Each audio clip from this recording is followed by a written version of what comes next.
What's up guys? This is Lander at samahan nyo akong pumunta ng Antipolo ngayon. Tara guys, rides tayo. So ngayon guys, 4:35 AM at dahil sa nabitin tayo kagabi sa training natin, Sabado, dapat na may basketball, hindi natuloy. So gumawa na lang tayo ng lakad ngayong linggo na pupunta tayong Antipolo ngayon, magba-bike rides tayo. So yun lang, malapitan lang tayo guys. At ngayon nagbe-breakfast tayo ng carbs. So rolled oats tapos tuna para sure na may energy. So tara, samahan nyo ako. Punta na tayo sa meeting place natin. Usual at nauna na naman tayo sa meeting place natin. Siyempre dito tayo ngayon sa Pure Gold Monumento. Ayan, wala pa yung mga ka-member natin. Nauna na naman tayo.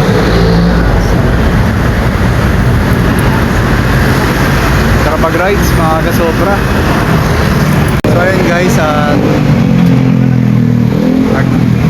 kompleto na rin tayo bago tayo malis.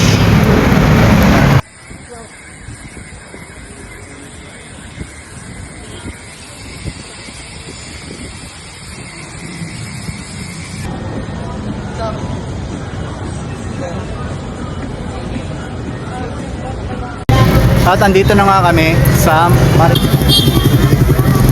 ayan. So ayan, dito kami. Ayan mga grupo namin. So ayan, masaya at nakarating tayo dito nung napakabilis. So ayan, ang dami namin. Ayan pa. Mas meron pa doon.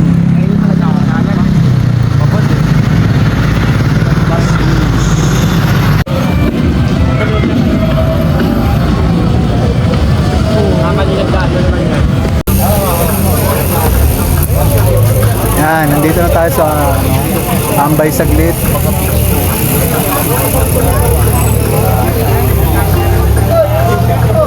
May ibang bikers dito na namimili ng kung ano-ano.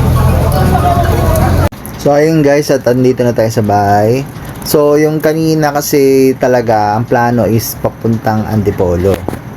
Kaso ang nangyari, pumunta na lang kami sa charity. So naging charity ride yung ginawa namin kanina.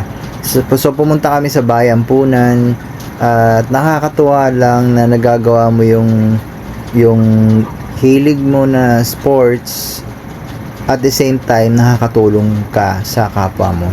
So doon sa pinuntahan namin ay sobrang sikip doon.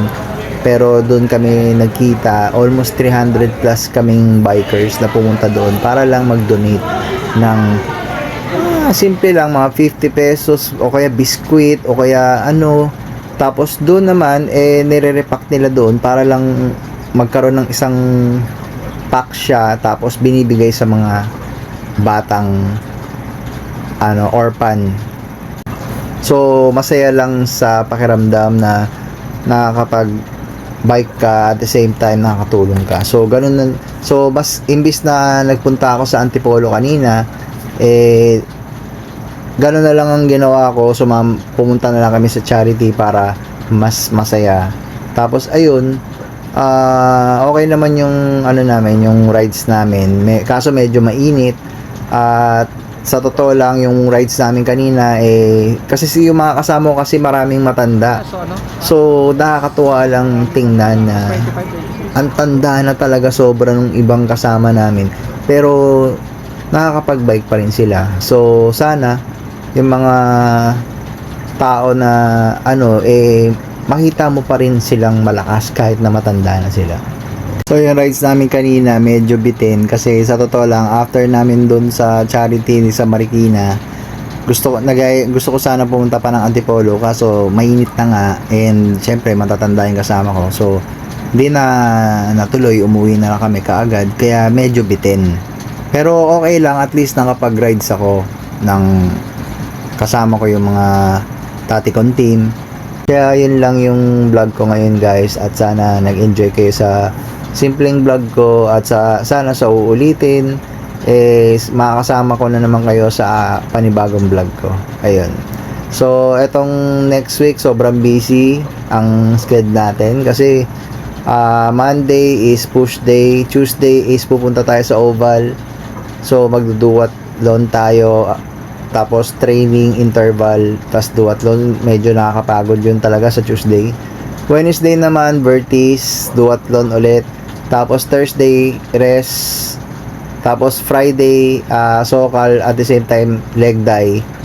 Tapos Sabado is full body workout, at baka hindi ko sure kung baka may basketball o baka sa Thursday yung basketball. So sobrang hectic, and nagpapasalamat ako na nakakayanan ko at nakakapag-share ako ng motivation sa inyong lahat. So ngayon tulog na tayo guys, and good night.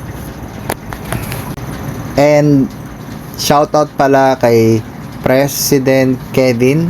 Siya yung pinaka leader dyan sa group namin sa Team Tukod. So ipopost ko na lang dito yung Team Tukod page kung sinong gustong mga bikers na sumali para sa community bikers. Okay? So hanapin nyo lang si President Kevin dyan. Okay? See you guys.